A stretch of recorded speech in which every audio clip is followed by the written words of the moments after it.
Pada kesempatan kali ini kita akan membahas mengenai tegangan dalam balok. Kita langsung saja masuk dalam pembahasannya. Yang pertama, tegangan normal akibat momen lentur satu arah. Secara teori, tiap-tiap serat dalam balok yang dikenai beban akan mengalami tegangan desak dan tarik. Jika bahannya elastis linear, maka akan berlaku hukum Hooke, yaitu tegangan sama dengan modulus elastisitas kali regangan. Kemudian bisa dilihat dalam ilustrasinya, ibaratkan ini adalah balok atau penggaris ataupun kayu yang sekiranya elastis, kedua ujungnya kita jepit, katakanlah dengan tangan, kemudian ujung yang sebelah kita putar berlawanan arah jarum jam, yang ujung sebelahnya searah jarum jam, sehingga terbentuklah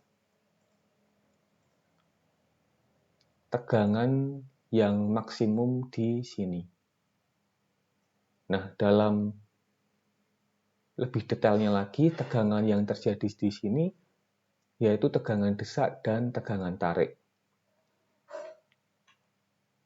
Seperti ini secara ilustrasinya lebih detailnya. Ini tadi yang masih normal, belum kita kasih momen, puntiran. Kemudian ini yang sudah mengalami puntiran, momen, sehingga melendut seperti ini, melendut. Nah, ketika mengalami lendutan seperti ini, daerah sini mengalami tegangan tarik atau serat terluarnya mengalami tegangan tarik, sedangkan yang di sini mengalami tegangan desak. Seperti itu. Nah, yang titik-titik garis putus ini merupakan garis netralnya dari si bidang dengan tebal sekian.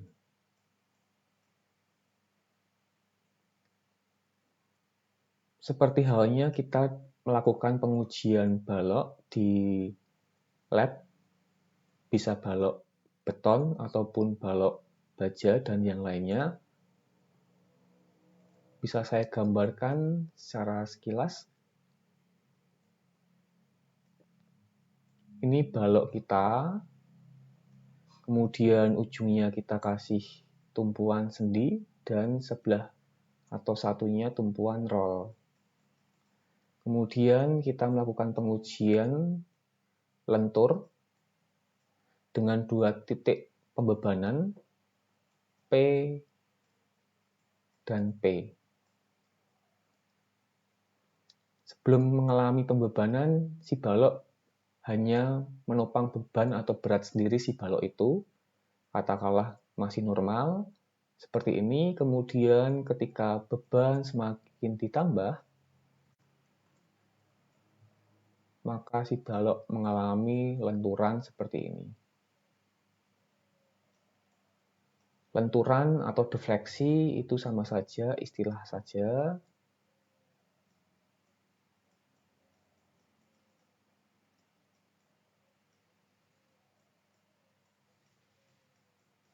Sekiranya seperti ini, ketika beban ditambah, tegak lurus dengan atau secara gravitasi, tegak seperti ini ya, arah Z. Semakin beban ditambah, maka akan semakin atau muncul retakan di daerah lenturnya, dan bisa juga terjadi retakan di daerah gesernya. Nah, ketika terjadi lenturan seperti ini, ketika ditambah bebannya, maka tegangan yang terjadi akan semakin besar. Daerah yang di serat terluar sini, ini mengalami tegangan tarik,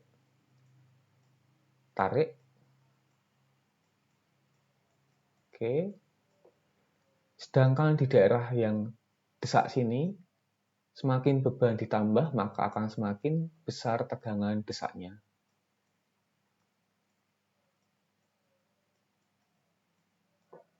Yang daerah sini, di daerah tariknya akan semakin lebar retaknya, sedangkan yang didesak akan semakin runtuh karena desakan si beton itu sendiri. Sekiranya dalam pengujian di lab, katakanlah pengujian balok beton bertulang seperti ini.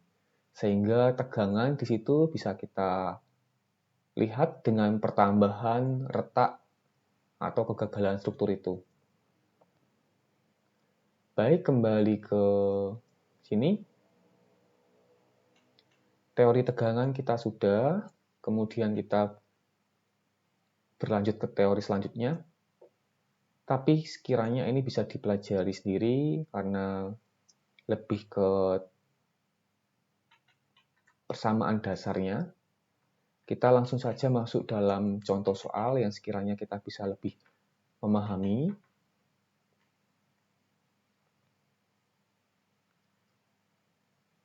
Masuk dalam contoh 4.1. Katakanlah sebuah balok kayu sederhana yang terbuat dari rekatan kayu lapis dengan lebar 220 mili dan tinggi 700 mili menerima beban seperti tergambar. Hitung tegangan normal lentur yang terjadi pada balok tersebut. Jadi ini katakanlah balok kayu, kemudian diletakkan di sebuah parit yang tumpuan sebelahnya disendi, tumpuan sebelahnya dibiarkan gitu saja. Kemudian balok itu dibebani beban rata. Katakanlah beban ratanya ini adalah tumpukan kayu yang lainnya yang diberikan di atas si balok ini. Dari ujung sini sampai ujung sini sama rata beban kayu tersebut. Kemudian katakanlah di titik sini atau sepanjang 2,5 meter dari tumpuan A ada beban manusia katakanlah 50 atau beban mati lainnya sebesar 50 kN. Jadi ilustrasinya sekiranya seperti itu, biar lebih mudah menangkapnya saja. Kemudian kita masuk ke dalam penyelesaiannya, yaitu kita perlu meninjau atau mencari besarnya gaya-gaya dalam dari struktur balok pada soal ini. Gaya-gaya dalam yang dicari yaitu pertama reaksinya, baik reaksi vertikal, horizontal di titik A dan juga di titik B. Kemudian setelah mencari reaksi horizontal dan vertikalnya, kita perlu mencari gaya gesernya seperti ini. Ini diagram gaya gesernya. Kemudian setelah gaya geser kita cari, kita mencari momen maksimumnya. Nah, ini diagram momen dari struktur balok ini. Nah, kita sekarang masuk ke dalam perhitungan reaksinya dahulu. Di sini sudah saya tuliskan. Sedangkan pada diktat di sini belum ada penjelasannya mengenai perhitungan RAV dan juga RBV-nya beserta RAH.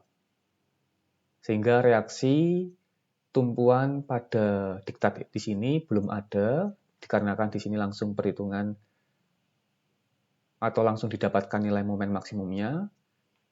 Nah, itu reaksinya saya tuliskan di sini.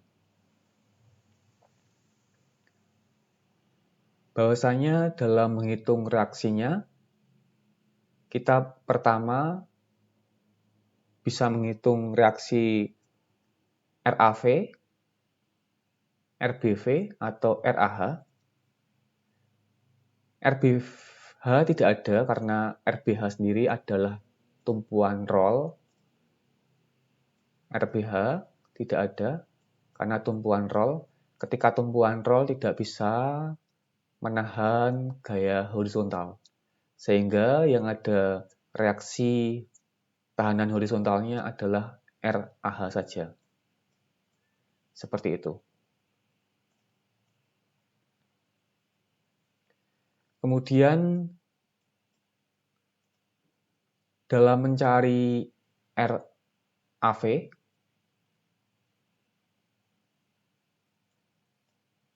kita asumsikan RAV arahnya ke atas, nilainya positif. Kemudian dalam mencari RBV, kita asumsikan juga ke atas, arahnya positif juga. Kemudian RAH-nya arahnya ke kanan, asumsi kita nilainya positif juga. Oke, kita langsung saja masuk dalam perhitungan untuk mencari reaksinya. Di sini saya akan menghitung RAV dulu. Ketika kita ingin mencari tahu RAV, maka kita harus meninjau di tumpuan lainnya. Jadi RAV adalah di tumpuan A, maka kita harus meninjau di tumpuan B, yaitu sigma MB sama dengan 0. Jadi segala reaksi dan juga beban yang di luar titik B harus ditinjau ke titik B tersebut. Dengan cara mengalihkan reaksi atau bebannya dikalikan jarak ke titik B. Pertama, saya memasukkan RAV. RAV arahnya ke atas. Ketika reaksi atau beban itu arahnya vertikal seperti ini, maka harus dikalikan jarak horizontal. Maka RAV dikalikan jarak horizontalnya yaitu seperti ini ke titik B, sebesar 6 meter. Sehingga saya tuliskan di sini RAV kali 6. Dikarenakan RAV ke atas, jaraknya adalah jarak horizontal, maka porosnya di sini. Sehingga RAV berputar searah jarum jam menuju ke atau mengacu ke titik B. Maka ketika searah jarum jam, notasinya adalah positif. Ketika positif tidak saya tuliskan di sini. Cukup seperti ini aja, RAV kali 6. Kemudian selain RAV, di luar titik B ada juga RAH. RAH arahnya horizontal, maka harus dikalikan jarak vertikal ke titik B. Tetapi karena letaknya RAH adalah segaris dengan titik B, maka tidak ada jarak vertikalnya, sehingga jarak vertikalnya bernilai 0. RAH kali 0 sama dengan 0, sehingga saya tidak tuliskan di sini nilai RAH kali 0-nya. Kemudian selain RAV dan RAH ada beban merata sepanjang balok ini, sepanjang 6 meter. Kalau balok atau beban merata, kalau beban merata harus dijadikan beban terpusat dulu, kemudian ditinjau ke titik B. Beban meratanya sebesar 20 kN per meter, dijadikan beban terpusat dengan cara mengalihkan panjang beban meratanya, yaitu 6 meter. 20 kali 6, kemudian dikalikan jarak beban terpusat ke B, yaitu setengah dari 6, 3 meter. Seperti ini.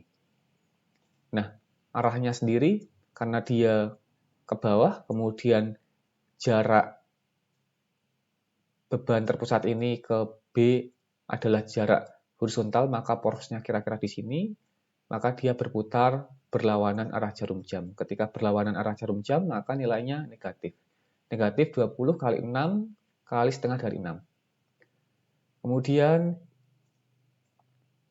selain beban merata, juga ada beban terpusat yang di luar titik B, maka kita harus meninjaunya. Beban terpusat ini berada di 2,5 meter dari titik A.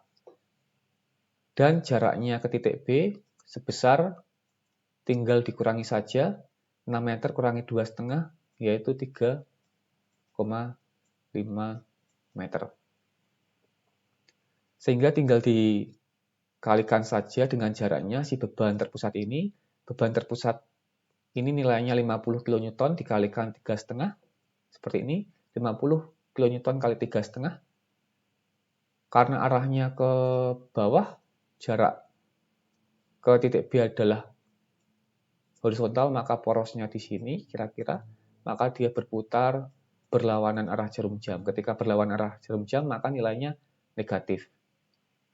Kemudian setelah itu, apakah ada lagi reaksi ataupun beban yang lainnya di luar titik B? Sudah habis, sudah kita masukkan semua dalam persamaan ini, maka persamaan ini tinggal kita operasikan secara matematika saja, yaitu RAV kali 6 menjadi 6 RAV, 20 kali 6 kali setengah kali 6 menjadi 360, nilainya negatif. Kita cek dulu, 20 kali 6 kali setengah kali 6 sama dengan 360. Nilainya negatif. Oke. Kemudian negatif 50 kali 3,5. Negatif 50 kali 3,5. Salah tulis ini. Bentar ya. 50 kali 3,5. Nah, 175. Negatif 50 kali 3,5 yaitu negatif 175. Kemudian persamaan tersebut kita lebih sederhanakan menjadi 6 RAV negatif 535 sama dengan 0. Kita sekarang tinggal balikkan saja letaknya, 6 RAV di sebelah kiri, negatif 535 di sebelah kanan menjadi positif, sehingga RAV sama dengan 535 per 6, sehingga RAV nilainya 89,2. Kita cek 535 per 6. 89,16 atau kita bulatkan menjadi 89,2. RAV nilainya 89,2. Oke. Kemudian setelah mencari RAV, kita mencari RBV.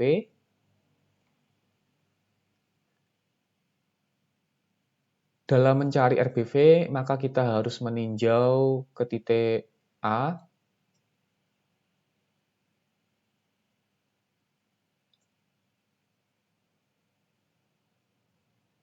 Jadi segala reaksi dan juga beban yang di luar titik A harus dikalikan jaraknya ke titik A.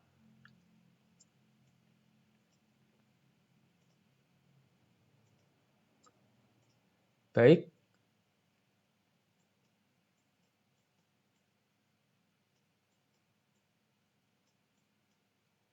RBV sendiri arahnya ke atas, ditinjau ke titik A, maka jaraknya adalah jarak horizontal. RBV dikalikan jaraknya yaitu 6. RBV kali 6. Nilainya karena dia reaksinya ke atas, jarak horizontalnya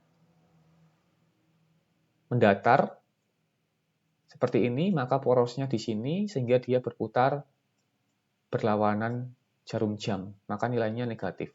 Negatif RBV kali 6. Kemudian selain di titik A ada beban terpusat dan juga beban merata. Kita tinjau beban meratanya dulu, yaitu ini, sepanjang bentang balok. Beban merata kita jadikan beban terpusat dulu, yaitu 20 kN per meter dikalikan 6 meter, jadilah beban terpusat. Tinggal dikalikan jarak dari beban terpusat ke titik A, yaitu setengah dari 6, 3 meter. Sehingga kalau saya tuliskan 20 kali 6 kali setengah dari 6 meter. Nilainya karena dia si beban terpusatnya arahnya ke bawah, jarak horizontalnya ini, maka porosnya di sini, maka perputarannya searah jarum jam. Ketika perputarannya searah jarum jam, nilainya positif. Positif 20 kali 6 kali 0,5 kali 6. Nilainya positif. Kemudian, selain beban perata, ada beban terpusat. Ini sejarak 2,5 meter dari titik A. Beban terpusatnya nilainya 50, tinggal 50. Dikalikan jarak horizontalnya yaitu 3 meter. Karena arahnya ke bawah, jarak horizontalnya ini, maka porosnya di sini, kira-kira, kemudian perputarannya searah jarum jam. Apabila saya tuliskan di sini, 50 kali 25. Karena arahnya searah jarum jam, maka nilainya positif. Kemudian, apakah masih ada reaksi ataupun beban di luar titik A? Sudah habis semua, maka kita tutup persamaan ini. Kemudian kita operasikan dalam matematika biasa persamaan tersebut menjadi minus 6 RBV plus ini dioperasikan dalam perkalian menjadi 360. Kemudian ini juga dioperasikan menjadi 125. Saya cek yang ini aja, yang belakang 50 kali 2,5 cocok 125. Oke. Kemudian kita operasikan lagi lebih sederhana. Saya coba cek lagi, yang ini 360 plus 125. 485. Oke, 485 cocok. Kemudian kita pindah tempatnya, minus 6 RBV di sebelah kiri, sedangkan yang plus 485 dipindah ke sebelah kanan, menjadi minus 485. RBV minus 485 per minus 6 sama dengan RBV 80,8. Saya cek dulu. 485 per 6, 80,83. Dibulatkan ke bawah 80,8 kN. Sehingga RBV nilainya 80,8 kN. Kemudian kita cek atau kita kontrol sigma V harus sama dengan 0.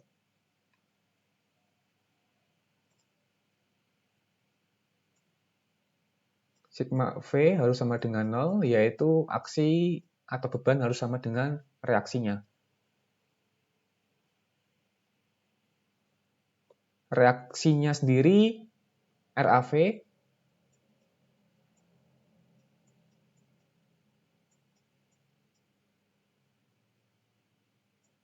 plus RBV-nya nilainya 80,8 tadi ya. Plus karena arahnya ke atas gitu ya. RAV arahnya ke atas, RBV arahnya ke atas. Sedangkan bebannya sendiri yaitu P50 kN karena arahnya ke bawah, minus 50 kN. Kemudian ada beban merata ini sebesar 20 kN per meter. Dijadikan beban terpusat dulu, 20 kN per meter dikalikan 6. 20 kali 6. Oke, tinggal dioperasikan dalam matematika. Apakah sama? Ini saya tutup. Persamaannya sama dengan 0. RAV-nya sendiri 89,2. Ini ditambah RBV 80,8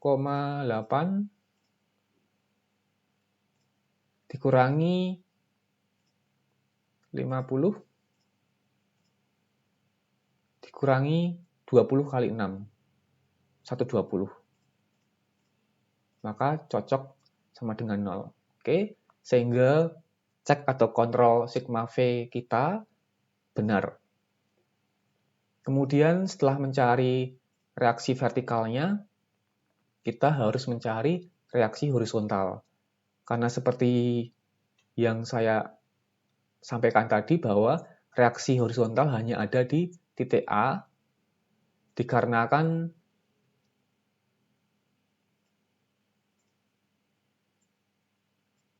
titik A atau tumpuan A adalah sendi, sehingga ada tahanan horizontalnya, ada reaksinya. Sedangkan yang B tidak ada reaksi horizontalnya. RBH-nya tidak ada karena tumpuannya adalah roll. Tidak ada. Sehingga yang RBH-nya kita hilangkan. Karena nilainya 0. Nah, kita tinjau RAH. RAH arahnya ke kanan, kemudian seperti prinsipnya tadi bahwa aksi harus sama dengan reaksi. Aksinya itu adalah beban, reaksinya adalah reaksi RAH-nya. Beban yang arah horizontal atau reaksi lainnya yang arah horizontal tidak ada. Sehingga RAH nilainya 0. Tetapi apabila ada beban atau reaksi arah horizontal, misalkan di sini gitu ya, nilainya 10 misalkan saja, maka RAH-nya nilainya juga 10. Tetapi perlawanan arahnya dari ini. Jadi RAH-nya jadi ke kiri. Karena aksinya atau bebannya arahnya ke kanan, maka reaksinya ke kiri. Gitu, kebalikannya. Tapi dalam kasus ini, dalam soal ini, tidak ada beban ataupun reaksi yang di luar RAH yang berupa beban atau reaksi horizontal, maka RAH nilainya 0. Seperti itu.